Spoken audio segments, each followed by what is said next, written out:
everybody, it's Camille Martin with Love to Lose, and this is where I teach you how to love your life and lose the weight. In today's video, I want to talk about the relationship between belly fat and sleep.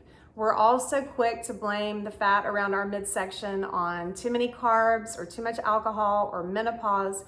But in today's video, I want to talk about the relationship between the amount of high quality sleep you're getting and the fat that you see around your midsection. It's a hidden culprit that many people don't consider. So in the video today, I'm going to give you 6 steps to establish an effective bedtime routine so that you can get better quality sleep and get rid of the fat around your midsection. So let's talk about the science behind sleep deprivation and belly fat. Sleep deprivation, even just a little bit, a slight amount of it, affects your hormones. It increases the cortisol in your bloodstream, which is also known as the stress hormone, and that makes you store fat around your midsection. It increases the amount of ghrelin, which is a hormone that makes you feel hungry, and it decreases leptin, which is a hormone that makes you feel full. Also, this hormonal imbalance makes you crave starchy, carb-heavy foods, and it also makes you more irritable to get a lack of sleep, so you're more likely at the end of the day of having a stressful day to reach for a glass of wine. So all of these things are sort of like a negative spiral. You don't get quality sleep, your hormones are affected, it pushes you to eat starchy foods and to be irritable and to want to have a drink at the end of the day, which in turn make you sleep less and not get high quality sleep. So it's a negative spiral. So you may have even heard that quality sleep is essential for good health, but why is it that we don't get it? Why are we so unlikely to get high quality sleep, and why do we seem to resist it? Well, first of all, our culture prides itself on being overworked and exhausted and stressed out, and it's almost like if you don't feel that way, there's something wrong with you, like you're lazy or you're just not a hard worker, which is completely untrue. I think this is really especially hard for women because we pride ourselves on our caretaking abilities, which is what we've been trained to find our self-worth in. And if we're not constantly taking care of people, and mostly at the expense of ourselves, we don't feel like we're doing a good job. Some other factors that affect your quality sleep is going to bed with a laptop or a screen, eating and drinking too close to bedtime, and just not having the right sleep environment set up for you to get high quality sleep. So let's fix all that, and I'm gonna now give you 6 steps to establish an effective bedtime routine so that you can get high quality sleep. Step number 1 is to check your laptop at the door. This is really hard. It's hard for me too.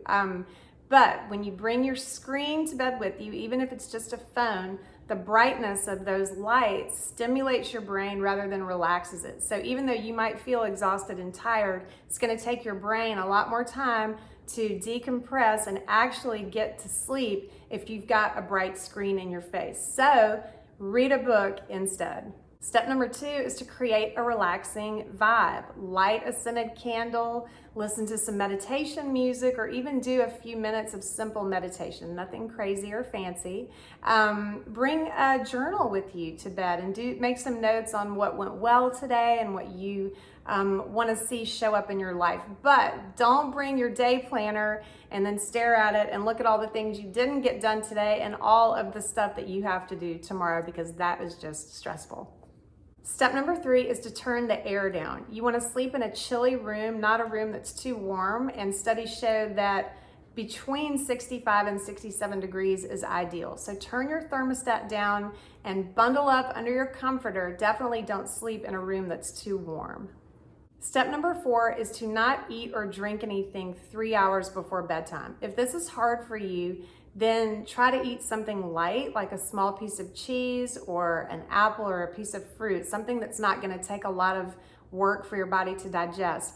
And definitely don't drink alcohol 3 hours before bedtime, because alcohol stimulates your brain and it increases your cortisol levels, making it hard for you to get into that REM sleep.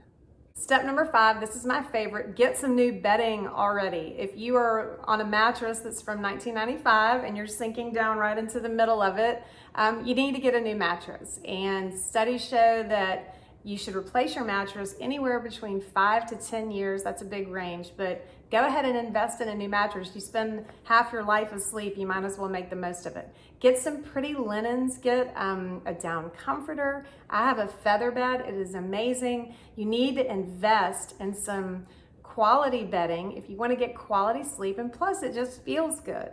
And step number 6, no surprise, but get regular aerobic exercise. Studies show that people who exercise anywhere from moderate to vigorous intensity at least once during the day seem to get into a better, deeper sleep than people who don't.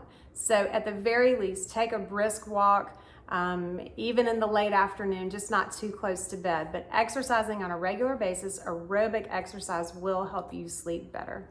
If you're already thinking of all the reasons why you can't do any of these things and you cannot get high quality sleep, I'm going to go ahead and give you the 3 biggest reasons people say that they're not able to establish a good sleep routine. Number 1, my partner snores, and believe me, I feel your pain. Get a sound machine. You have to get one and train yourself to sleep with it. It is amazing. Get some earplugs or get a divorce. I'm just kidding. That one's a tough one, but make sure you have the right supplies and you can drown out the noise of the snoring.